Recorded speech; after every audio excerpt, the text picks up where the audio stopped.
오늘부터 몇 주 동안 룻기의 말씀을 살펴보려고 합니다. 룻기는 한 가정의 이야기로 시작되지만 이 이야기는 여인들에게 집중되게 되죠.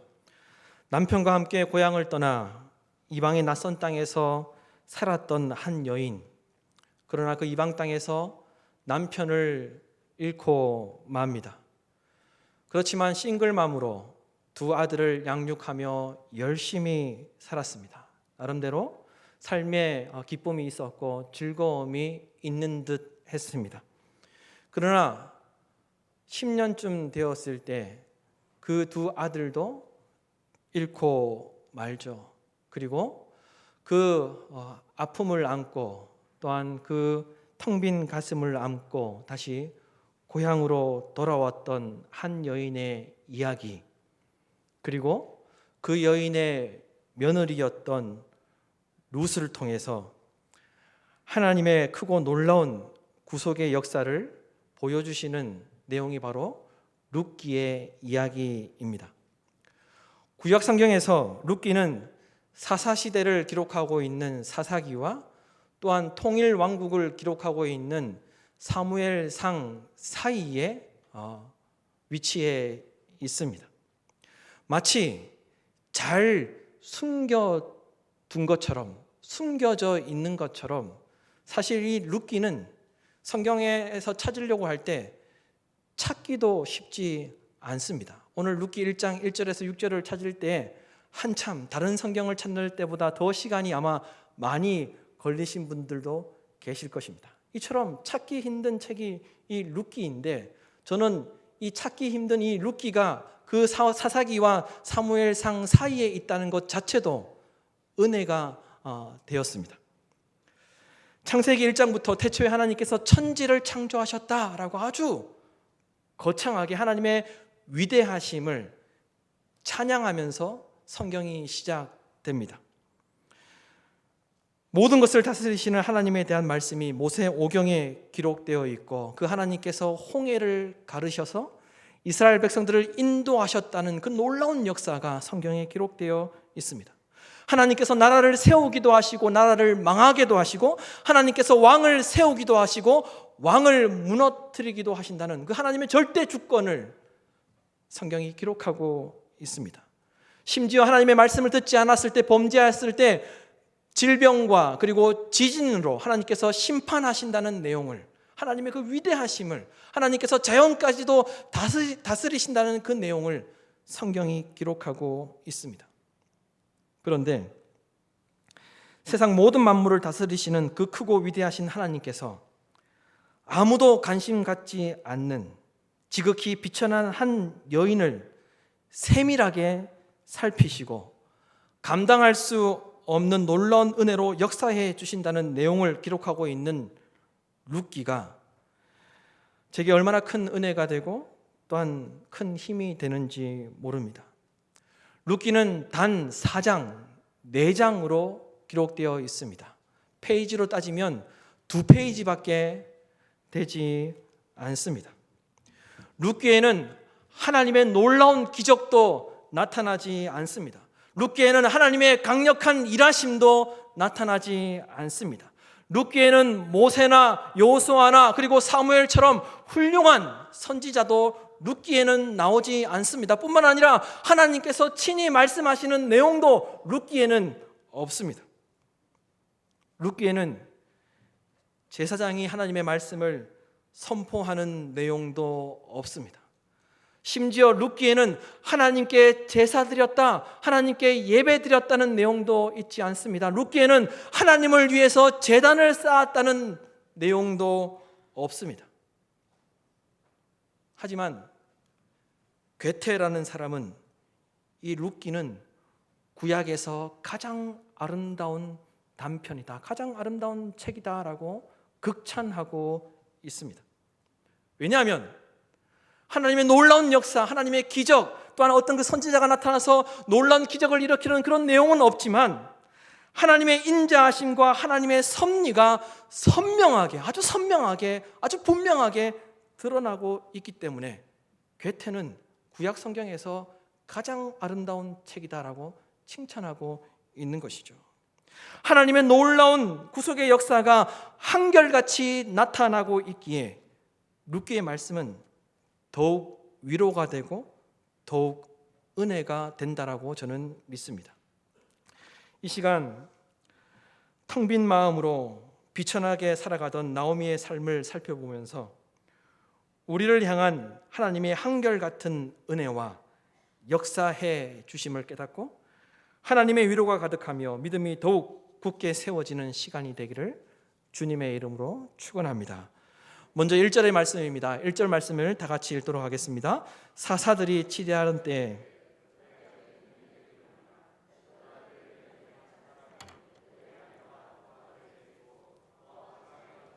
거류하였는데. 아멘. 1절에서 우리는 두 가지 당시 시대적 상황, 시대적 정황을 알 수 있습니다. 첫 번째는 그 당시가 사사들이 치리하던 때였다는 것입니다. 여러분, 사사시대는 어떤 시대였습니까? 이스라엘의 역사 가운데 가장 암울한 시대가 사사시대였습니다. 하나님께서 그들이 하나님의 백성으로 돌아오기를 바라시면서 12명의 사사를 보내셔서 놀라운 기적을 나타내셨지만 이스라엘 백성들은 결국 하나님께로 돌아오지 않았습니다. 그 시기가 무려 계산을 해보면 328년 정도 된다고 합니다. 제가 계산한 것이 아니라 성경학자들이 그렇게 계산해서 주석해 두었습니다. 328년 동안 이스라엘 백성들은 아주 암울한 시대를 보내고 있었습니다. 당시 이스라엘 백성들이 어떤 삶을 살았는지 사사기에 잘 말해주고 있죠. 우리는 이미 잘 알고 있습니다. 사사기 17장에도 이야기하고 있고 사사기 마지막 장절인 21장 25절에도 똑같은 말씀이 기록되어 있습니다. 사람이 자기 소견에 옳은 대로 행하였더라. 사람이 자기 소견에 옳은 대로 살았던 시대가 바로 사사시대였습니다. 자기가 맞다고 생각하는 것, 자기 생각대로 살고 자기 생각대로 행동하고 그것을 아무도 간섭할 수 없는, 간섭받지 않으려고 했던 시대가 바로 사사시대였습니다. 여러분, 우리가 흔히 하는 말이 있지 않습니까? 사람이 제일 무섭다는 그런 이야기를 하는데, 여러분, 오늘날 사람이 자기 마음대로 할 수 있는 시대이지만 법이 없이 정말 사람이 자기 마음대로, 자기 생각대로, 자기 옳은 대로 하는 시대가 된다면 그 시대가 얼마나 여러분 무섭겠습니까? 아마 밖에 나갈 수 없을 것입니다. 328년 동안 이스라엘은 질서가 없는 시대였습니다. 모두가 각자 자기 생각이 옳다고 자기 고집대로 살아가던 시대가 바로 사사시대였습니다. 하나님의 말씀이 통치되지 않던 시대가 바로 사사시대였습니다. 그와 같은 그 시대에 나오미가 살고 있었던 것입니다. 두 번째로 알 수 있는 당시 시대적 상황은 그때에 그 땅에 흉년이 들었다는 것입니다. 흉년이 들었다. 지리적인 배경이 어디입니까? 지역이 어디이죠? 베들레헴입니다. 베들레헴이 여러분 어떤 곳입니까? 구약 성경에 보면 예수님께서 탄생하실 것이다라고 예언되었던 동네가 바로 베들레헴이었습니다. 그런데 잘 아시는 대로 이 베들레헴은 당시에 이스라엘 백성들이 관심 갖지 않던 곳이었습니다. 이스라엘 땅 가운데 가장 작은 동네, 가장 작은 땅이 바로 베들레헴이었습니다. 이 작은 동네에 흉년이 들었습니다. 이때 한 사람이 아내와 두 아들을 데리고 베들레헴을 떠나 모압 지방에 거류하게 됩니다. 성경이 말하고 있는 이 거류하다는 이 말은 흉년을 피해서 잠깐 갔던 것이 아니라 그곳에 살기 위해서, 그 땅에 살기 위해서, 오늘날로 말하면 이민을 갔던 것입니다. 이 가정은 베들레헴에 흉년이 들었다는 이유로 모압 지방으로 이민을 갔습니다. 그런데 여러분, 모압 지방으로 누가 갔다고 성경이 기록하고 있습니까? 어떤 가정이 모압 지방으로 갔습니까? 여러분 2절 말씀을 보십시오. 2절 말씀을 다 같이 읽도록 하겠습니다. 그 사람의 이름은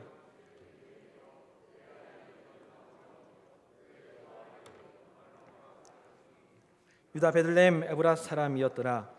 그들이 모압 지방에 들어가서 거기 살더니 놀랍게도 엘레멜렉이라는 사람이 아내 나오미와 함께 두 아들을 데리고 베들레헴을 떠나서 모압 지방으로 갔습니다.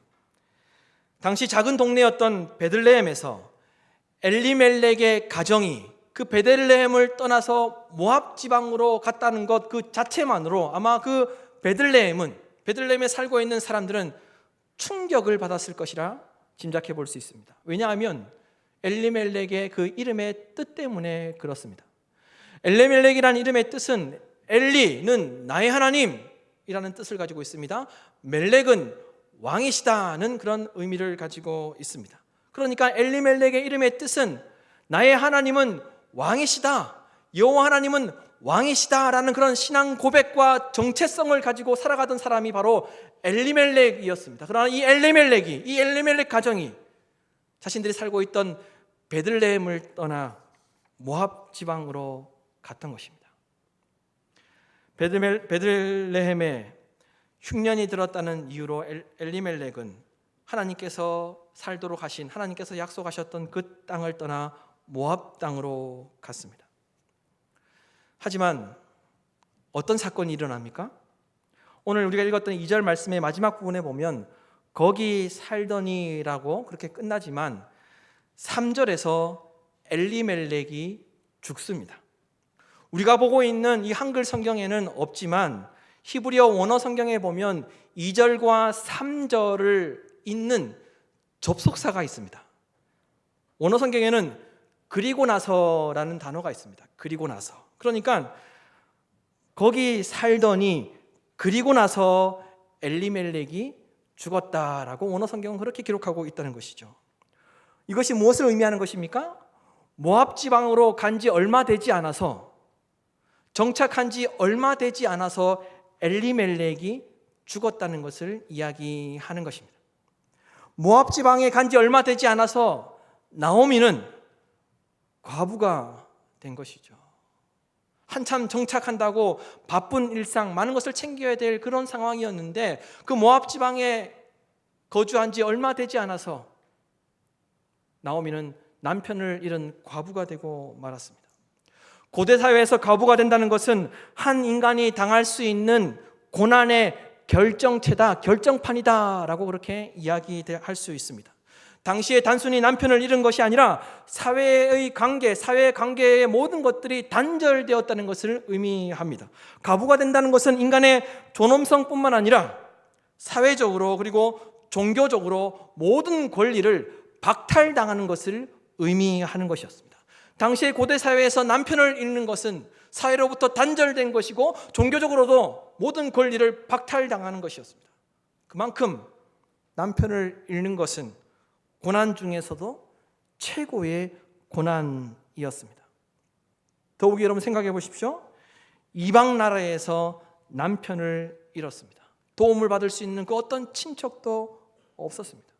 누구에게 하소연할 사람도 없었습니다. 그러니 그 삶이 얼마나 비참하고 그 마음이 얼마나 외롭고 공허했겠습니까?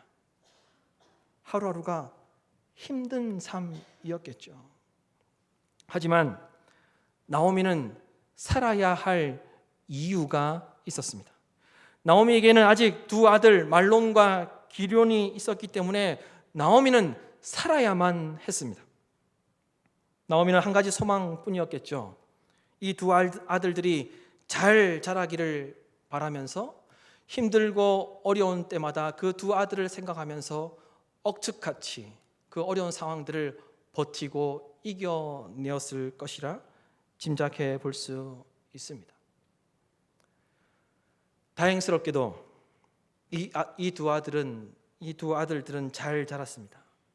어느새 10년이라는 세월이 흘렀습니다. 지난 10년의 삶이 힘들고 어려웠지만 두 아들들은 모압 땅에서 잘 자라났고 이 모압 땅에서 모압 여인들과 결혼까지 하게 되었습니다. 나오미는 모압 땅에서 남편은 잃었지만 이제 두 아들들을 통해서 손주들이 태어날 것을 기대할 수 있었습니다. 그리고 소망 가운데 살아갔을 것이라 짐작해 볼 수 있습니다. 이제는 좀 10여 년이 지나서 정착할 수 있었고 안정이 되었고 두 아들도 결혼하였고 이제 곧 두 아들 가정에서 태어날 손주들도 기대하면서 이제는 인생이 조금 살만해진 것 같습니다. 이제는 인생이 좀 풀리는 것만 같았습니다. 그런데 이게 웬일입니까? 10년이 되던 해에 결혼을 했던 두 아들이 한 해에 모두 다 죽고 맙니다. 당시에 자식이 죽었다는 것은 사회적인 죽음을 의미하는 것이었습니다. 그리고 개인에게는 미래의 죽음이었습니다. 이제는 더 이상 나오미는 그 어떤 희망도 꿈꿀 수 없는 상황이 되고 말았습니다. 그 어떤 소망도 가질 수 없는 상황이 되고 말았습니다.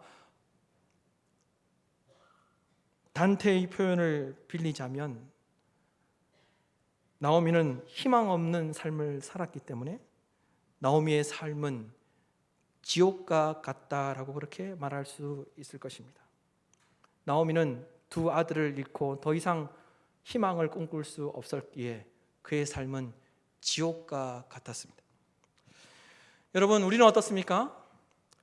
예배의 자리에 나왔지만 현재 처해 있는 상황과 환경을 생각하면 그 어떤 소망과 희망을 기대할 수 없는 분들이 혹 이 자리에 계시진 않으십니까? 혹 또 다른 나오미로 인생을 살아가고 있진 않으십니까? 나오미처럼 많은 것을 상실한 상태로 텅 빈 마음으로 예배의 자리에 나오신 분들은 계시진 않으십니까? 삶의 형편이 너무나도 힘들어서 아무리 생각해봐도 희망이 없습니다. 아무리 생각해봐도 모든 소망이 끊어진 것 같습니다. 하나님께서 살펴보시지 않는 것 같고 하나님께서 말씀해 주시지 않으셔서 하나님의 계획과 뜻을 알 수 없어서 답답함으로 이 자리에 나와 있는 분들은 계시지 않습니까? 다시 오늘의 말씀 처음으로 돌아가서 나오미는 왜 이렇게 비참하게 되었습니까, 여러분? 왜 이와 같이 비참한 그런 삶을 살게 되었습니까? 1장 1절에 그 땅에 흉년이 드니라라고 기록하고 있는데 많은 경우 나오미는 힘들 때 믿음을 지키지 못하고 베들레헴을 떠났기 때문에 고통을 당한 것이다 라고 그렇게 생각하고 있습니다. 일부 목회자들은 남편 엘리멜렉과 두 아들이 죽은 이유는 그들이 베들레헴을 떠난 것이 믿음이 없는 행동이었기 때문에 심판을 받은 것이다 라고 그렇게 이야기하기까지 합니다. 심지어 오늘의 말씀을 적용하면서 우리 교회가 영적인 베들레헴이라고 말하며 우리 교회를 떠나면 어려운 일을 당하게 될 것이다 라고 이야기하는 목사들도 있습니다. 그러나 저는 그렇게 해석하는 것은 옳지 않다라고 생각합니다. 물론 룻기 1장 5절로 끝났다면 그렇게 말할 수 있을지 모르겠지만 아시는 대로 나오미의 며느리 룻은 나중에 보아스를 만나게 됩니다. 그리고 보아스를 만나서 오벳을 낳게 되죠. 오벳은 이새를 낳습니다. 이새는 다윗을 낳았습니다. 그리고 잘 아시는 대로 보아스와 룻은 누구의 조상으로 성경에 기록되어 있습니까? 예수 그리스도의 조상으로 영광스럽게도 기록되어 있습니다. 이 나오미의 이 아픔과 고통이 하나님의 심판이 아니었다는 것을 말씀드리는 것입니다. 여러분, 룻기를 통해 하나님께서 오늘 우리에게도 동일하게 말씀하십니다. 어떠한 상황 속에서도 하나님의 소망은 끊어지지 않아. 모든 것을 잃은 것 같니? 그럼에도 너에게 소망이 있어 라고 하나님께서 저와 여러분에게 말씀하십니다. 여러분, 우리 가운데 나오미와 같은 상황에 빠져 있는 분들이 계실 것입니다. 내 힘으로 어떻게 해볼 수 없는 현실 때문에 낙심하고 그 심한 고통 때문에 힘들어하는 분들이 이 자리에도 계실 것입니다. 하지만 여러분 기억하십시오.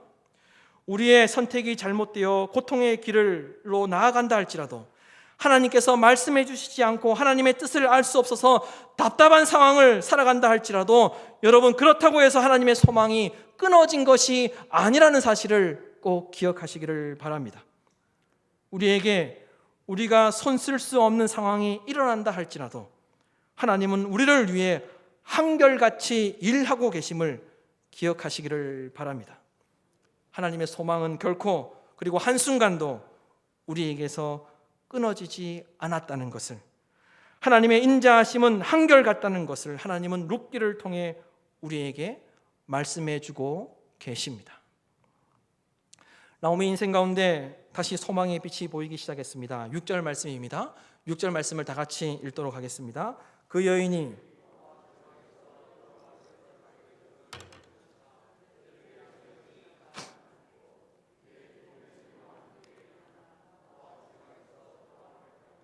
아멘. 나오미는 하나님께서 자기 백성을 돌보셔서 그들에게 양식을 주셨다는 소식을 듣고 베들레헴으로 돌아가기로 결정합니다. 남편도 잃고 두 아들도 잃고 모든 재산을 잃어버렸는데, 모든 것을 잃어버린 후에 베들레헴으로 돌아가려고 결정했던 나오미의 마음은 여러분 어땠을까요? 그 텅 빈 마음, 얼마나 외롭고 비참한 상황이었겠습니까? 하지만 중요한 것은 나오미가 다시 베들레헴으로 돌아가기로 결정했다는 사실입니다. 처음에 나오미는 베들레헴에 흉년이 들어서 떠났습니다. 베들레헴이 어떤 곳입니까, 여러분? 베들레헴이라는 이 단어의 이 지역의 이름이 무엇입니까? 집을 의미하는 베이트라는 단어와 빵을 의미하는 레헴이라는 단어가 합쳐져서 만들어진 것이 바로 베들레헴입니다. 그러니까 이 베들레헴이라는 이 지역이 가지고 있는 그 이름의 의미는 빵집이라는 뜻이죠. 빵집에 빵이 없었던 것이 문제이죠. 베들레헴에 하나님의 돌보심이 나타나지 않았던 것이 위기였습니다. 성경의 그 어디에도 엘레멜렉이나 나홈이나 말론과 기럝이 죄를 지었다는 표현은 없습니다. 대제사장이었던 엘리의 제사장의 아들들이 죄를 범하였다, 사무엘의 아들들이 하나님의 말씀을 따르지 않았다는 그런 말씀은 있지만, 이 가정을 두고 성경 그 어디에도 죄를 범하였다는 표현은 없습니다. 또한 엘리멜렉이 아브라함의 조카 롯처럼 눈에 좋은 것을 보고 판단하여서 그 땅을 결정하였다는 그런 이야기도 없습니다. 인생의 모진 풍파를 경험했던 나오미는 결국 베들레헴에 하나님의 돌보심이 나타나서 회복되었다는 소식을 듣고 다시 돌아가게 됩니다. 이 또한 하나님의 놀라운 섭리요, 하나님의 놀라운 인도하심이라는 것입니다. 성경에 돌보셨다는 말이, 오늘 말씀에 돌보셨다는 말이 참 중요한데요. 이 히브리어로 파카드라는 단어입니다. 파카드. 구약에서 300번 이상 사용되었습니다. 그 뜻은 방문하다, 보다, 약속하다, 헤아리다는 그런 의미가 있습니다. 이 파카드라는 단어는 주어가 하나님일 때 하나님께서 방문하셨다, 하나님께서 보셨다, 하나님께서 약속하셨다, 하나님께서 헤아려 주셨다, 하나님께서 돌보셨다라고 해석됩니다. 하나님께서 자기 백성들에게 방문하셨을 때, 하나님께서 자기 백성들을 보셨을 때, 하나님께서 자기 백성들을 돌보셨을 때, 하나님께서 자기 백성들을 헤아리셨을 때 결국 그 베들레헴에 레헴이 회복되게 되었습니다. 빵집에 빵이 있게 되었습니다. 하나님의 돌보심으로 인하여서 양식이 그 베들레헴에 있게 되었습니다. 하나님의 방문하심, 하나님의 돌보심으로 인하여서 그 베들레헴에 소망이 회복되었다는 말씀입니다. 여러분, 하나님의 방문하심, 하나님의 돌보심이 나타나야 그 인생 가운데 소망이 있는 줄로 믿습니다. 창세기 21장 1절에서 2절 상반절 말씀에 여호와께서 말씀하신 대로 사라를 돌보셨고 여호와께서 말씀하신 대로 사라에게 행하셨으므로 사라가 임신하고, 하나님께서 사라의 인생을 돌보심으로 사라의 인생 가운데 소망이 나타나기 시작했습니다. 뿐만 아니라 사무엘상 2장 21절 말씀에 여호와께서 한나를 돌보시사 그로 하여금 임신하여 세 아들과 두 딸을 낳게 하셨고 아이 사무엘은 여호와 앞에서 자라니라. 하나님의 돌보심이 한나의 인생 가운데 나타났기에 한나의 인생도 소망이 있는 인생이 될 수 있었던 것입니다. 여러분, 오로지 하나님께서 돌보실 때, 하나님께서 방문해 주실 때, 하나님께서 우리의 인생을 헤아려 주실 때 그 인생에게 소망이 있는 줄로 믿습니다. 룻기 1장 6절 마지막에 기록된 돌아오다는 단어는 룻기 1장에서만 12번 사용되었습니다. 이것이 무엇을 의미하는 것이겠습니까? 어디에서 어떻게 사는 것이 중요한 것이 아니라 우리는 하나님의 돌보심이 있는 곳에 머무는 것이 그 무엇보다 중요하다는 것을 룻기 1장은 우리에게 강조해 주고 있습니다. 무엇을 먹느냐, 어디에 사느냐, 어디에 다니느냐, 어떤 학교에 다니느냐, 어떤 직장에 다니느냐가 우리의 소망이 아니라 하나님의 돌보심, 하나님의 헤아리심, 하나님의 약속하심이 있는 인생이 소망이 있다는 것을 강조하고 있다는 것입니다. 하나님께서 2000년 전에 바로 이 베들레헴, 이 땅에 진정한 레헴을 보내주셨죠. 생명의 떡이라고 말씀하셨던 예수 그리스도를 베들레헴에서 태어나게 하셨습니다. 예수 그리스도께서 저와 여러분을 돌보시기 위해서, 그 약속을 지키시기 위해서, 우리의 삶을 헤아리시기 위해서 이 땅에 오셨다는 것입니다. 간절히 바라기는 하나님의 돌보심이 여러분의 인생 가운데 충만히 나타나기를 간절히 소망합니다. 여러분, 우리의 선택과 상관없이, 그리고 혹 우리가 잘못된 길을 간다 할지라도, 또한 하나님께서 말씀해 주시지 않는 것 같아서 너무나도 답답한 상황을 살아간다 할지라도 여러분 기억하십시오. 하나님의 인도하심과 하나님의 살피심은 한순간도 우리에게서 끊어지지 않고 있습니다. 앞으로도 하나님의 그 살피심은 끊어지지 않을 것입니다. 나오미에게 보여주셨던 하나님의 한결같은 역사하심과 룻기에 나타난 놀라운 구원의 역사를 이루어 가시는 하나님의 일하심을 기억하시고, 어떠한 상황 속에 있더라도 하나님의 뜻을 알지 못해서 답답하다 할지라도 우리 인생 가운데 소망이 있음을 믿음으로 살아내는 우리 모두가 되기를 주님의 이름으로 축원합니다.